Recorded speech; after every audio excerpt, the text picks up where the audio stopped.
Maaga akong nagising para maglaba. Kahit masama pakiramdam ko, naglaba pa rin ako dahil wala namang gagawa nito kundi ako lang naman eh. Sa awa ng Diyos, natapos din ako maglaba at eto, nakasampay na ang mga damit. Pagkatapos ay nagwalis na ako dito sa loob ng bahay para mabawasan ang mga balahibo na nakakalat sa sahig. Pagkatapos ay nagmap ako para naman bumango-bango naman itong aming sahig dahil puro ihi ng aking mga alaga. Kasi isa sa mga alaga ko ay umiihi mismo sa sahig at hindi sa basahan. Pagkatapos ko namang maglinis dito sa loob ng bahay ay ito ng aking mga tiklupin. Nagtiklop naman ako ng mga damit namin na nakasampay kanina. Kasi nga wala namang gagawa kundi ako lang naman talaga ang magtitiklop sa mga damit namin. At heto nga, natapos din ang aking mga tiklupin. Pagkatapos lahat-lahat ng mga gawaing bahay ay heto at natulog na ako kasi masama talagang pakiramdam ko. Pahinga na ako, babush!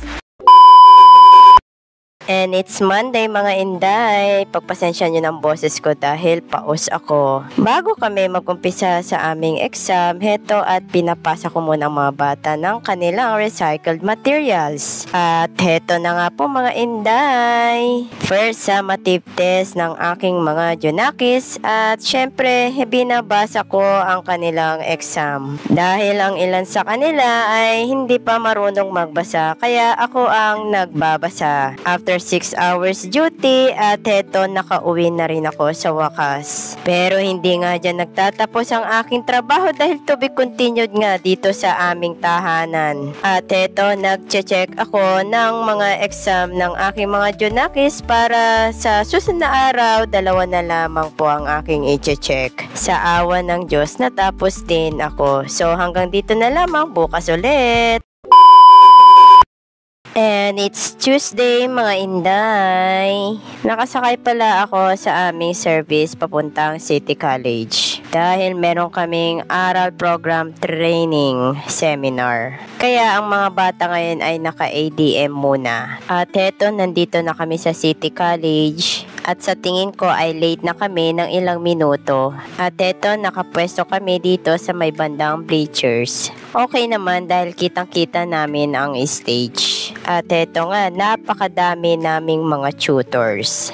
Heto nga pala ang aming merienda sa umaga, lugaw with egg at syempre sito na may kasamang puto. At heto naman ang aming lunch at ang aming merienda sa hapon. After ng aming seminar ay binigay din naman po agad ang aming certificate kasama na rin ang certificate of appearance. At syempre kami ay uuwi na sa wakas at kami ay makakauwi na talaga. After overtime sa seminar, heto na rin ako at nakauwi na rin. So, bukas ulit!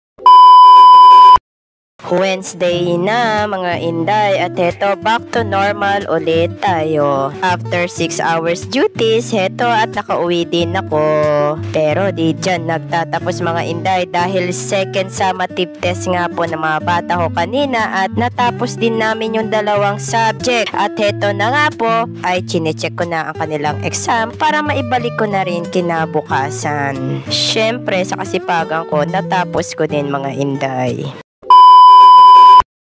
Ayan na nga mga inday at Thursday na sa wakas! Dahil vacant time ko at heto nga at pumunta muna ako sa stage. Tinignan ko muna ang mga gawa ng mga bata. Ang gagandang naman! Napaka-creative nila talaga, diba? Syempre, after duty ko nga naman sa school, umuwi na rin naman ako. Bumili nga pala ako ng Dentastix dahil nga po mabaho ang hininga ng mga alaga ko. At heto nga po, makikita natin, sarap na sarap si Yuki sa kanyang Dentastix. Ganon din si Yuna. Ayan, ninanam-nam nila ang sarap ng Dentastix. Samantalang yung isa, lamon ang ginawa. Kaya ayan, inggit siya dun sa 2. Tingnan mo nga naman. Oh, diba? Kaloka talaga, Yami. Oh, it's Friday. Ayun, maka-Facebook si Inday. Syempre, after 6 hours duties, nakauwi na rin ako dahil may sakit nga ako. Pero pagka-uwi, ito pa rin ang ginawa ko. Nag-print ako ng teacher's guide para sa aral program. Syempre, sinoff-bind ko siya, girl. O, diba? Kauna-unahang gawa ko. Wow naman, not expected. Natuwa naman ako para sa sarili ko dahil nakagawa na rin ako ng sarili kong libro. Sariling soft-bind pala. And here is the finished product, mga inday. Wow naman, ang galing-galing ko! Weekday at eto, linis mode muna si Inday. Para bawas dumi sa sahig. Alam niyo naman ang mga alaga ko.